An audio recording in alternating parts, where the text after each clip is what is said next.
Good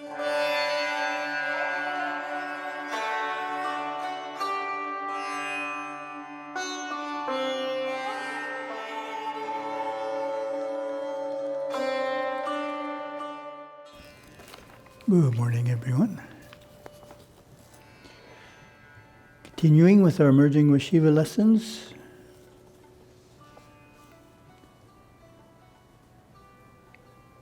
Power of Affirmation. Second lesson of the Power of Affirmation, and it was given in 1958 at the Sutter Street Temple. Tuesday, affirmation is a power.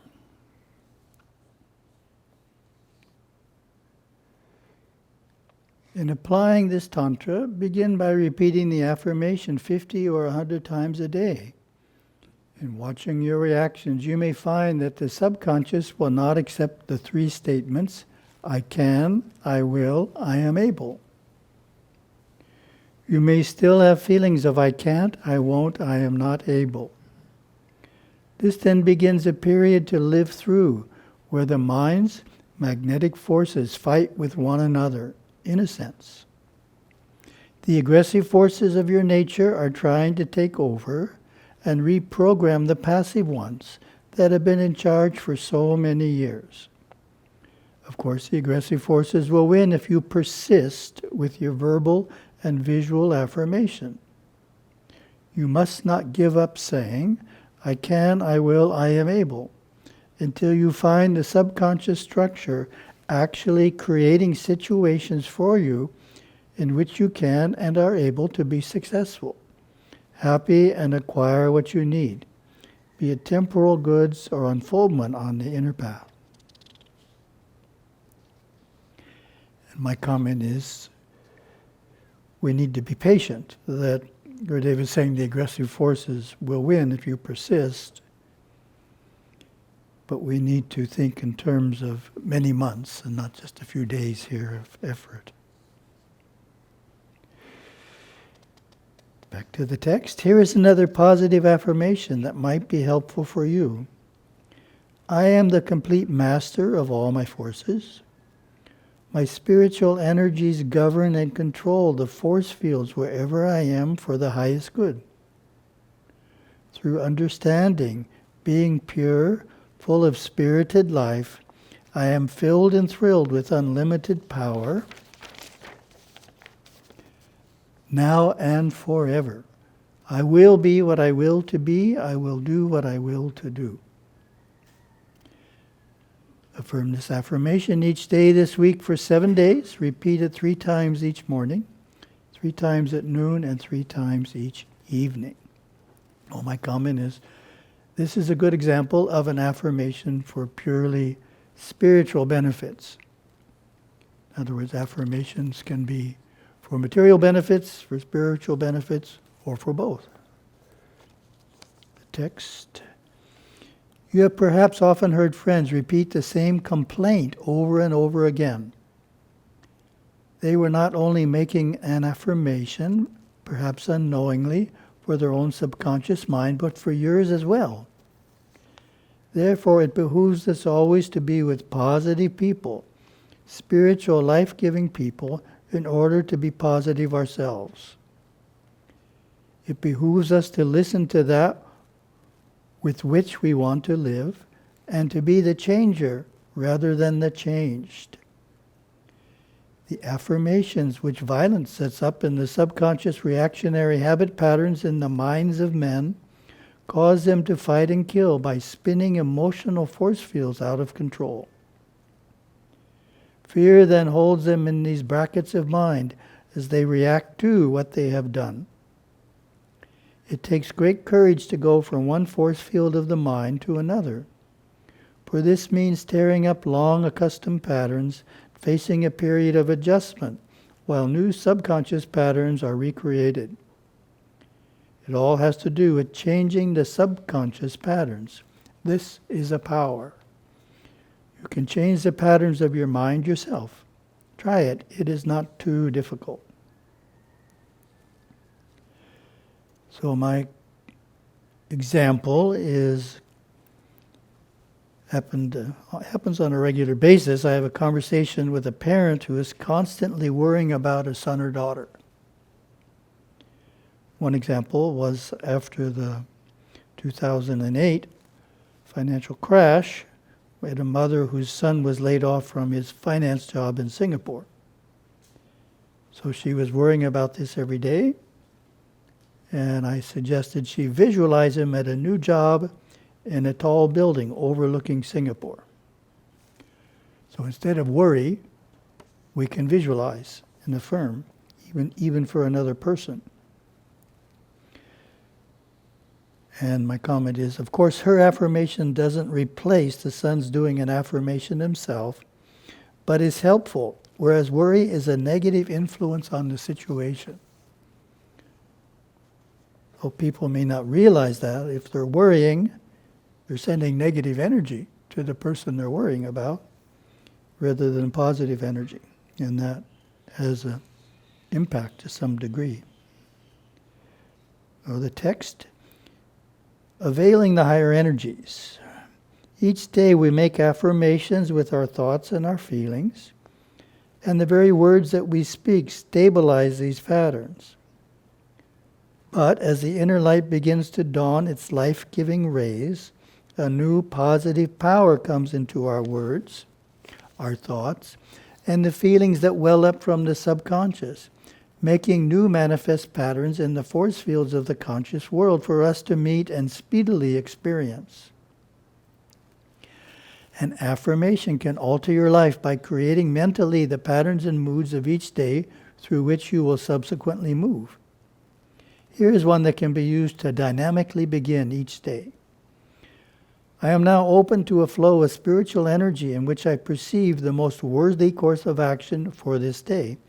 My service, being selfless, opens new doors of supply, making available all of the tools required so that my work will be beautiful, energetic, and influential to the highest degree.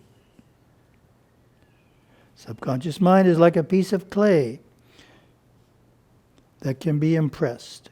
These impressions go into the subconscious from the conscious mind and remain there vibrating until changed.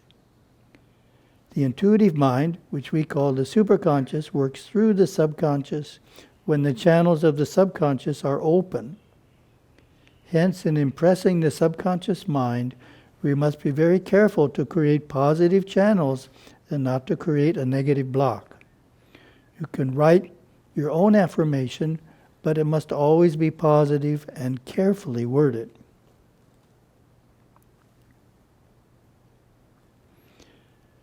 So if you're writing your own affirmation, you don't want to say anything that's equivocal. You want to make a positive statement. Just choose very positive statements about what's going to happen. And then they work. The affirmation will work properly. Utilizing the power of feeling. In the first lesson in this chapter on affirmation, Gurudeva stressed the importance of visualization. He stated, an affirmation is a series of positive words repeated time and time again in line with a visual concept. Such a statement can be repeated mentally or preferably verbally. Words in themselves without a pictorial understanding make a very poor affirmation. And then my comment was, create a visualization that shows in a picture the desired result. For example, if you are affirming more customers in your store, visualize your store filled with customers. Well, in this lesson, Gurudeva is adding another important component to effective affirmations, which is feeling. So we have the meaning itself, the visualization, and now Gurudeva is adding importance of feeling.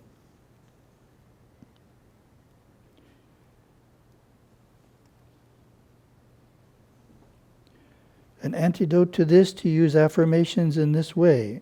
Repeat the affirmation, all my needs will always be met, and feel how it is to feel after all your needs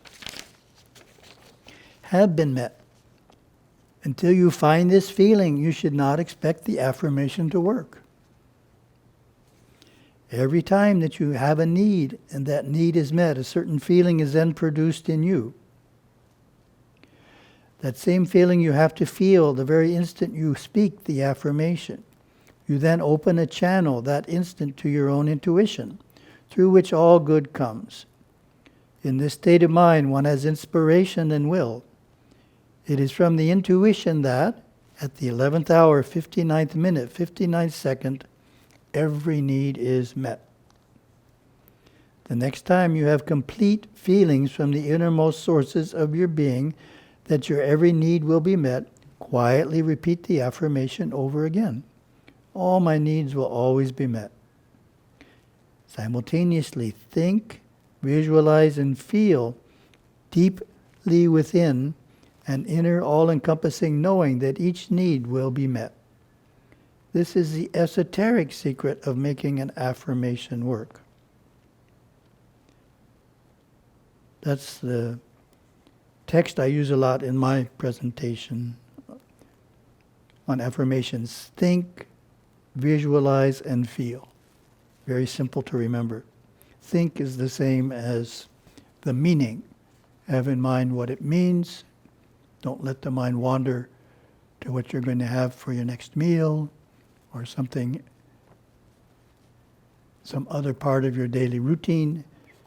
Keep focused on the meaning, have a visualization, and feel as you will feel in the future when it happens. So you have to generate that feeling in the present.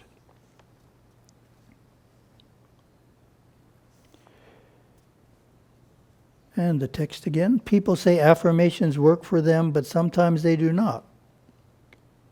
Why do affirmations only work sometimes? It is because the subconscious is receiving the affirmation at a psychological moment, and a greater knowing, visualization, and feeling has been awakened to some extent.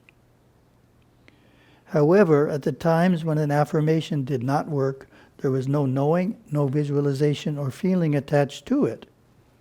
Just words. When affirmations are repeated over and over again without feeling or visualization, occasionally negative results are produced, as the vibrations of the words themselves may not register what is intended in the subconscious. One way of keeping the mind focused on the affirmation is to change your visualization. If you visualize the same thing day after day, year after year, it's easier for the mind to wander than if you change your visualization every month. It's easier for the mind to stay focused on it. And the last part of text. Here is another affirmation. I am the master of my body. Sit and feel that you are the master of your body. Say to yourself over and over again, I am the master of my body. Now, quietly, without thinking, feel and visualize that you are the master of your body. Really know that you are a director of your physical vehicle. In repeating this next affirmation, I am the master of my body, my mind, and my emotions, feel and visualize exactly what the words mean. Then repeat time and time again, I am the master of my body, my mind, and my emotions, all the while visualizing and feeling exactly what you eventually want to be like, because what you cause now, you cause in your future. And have a wonderful day.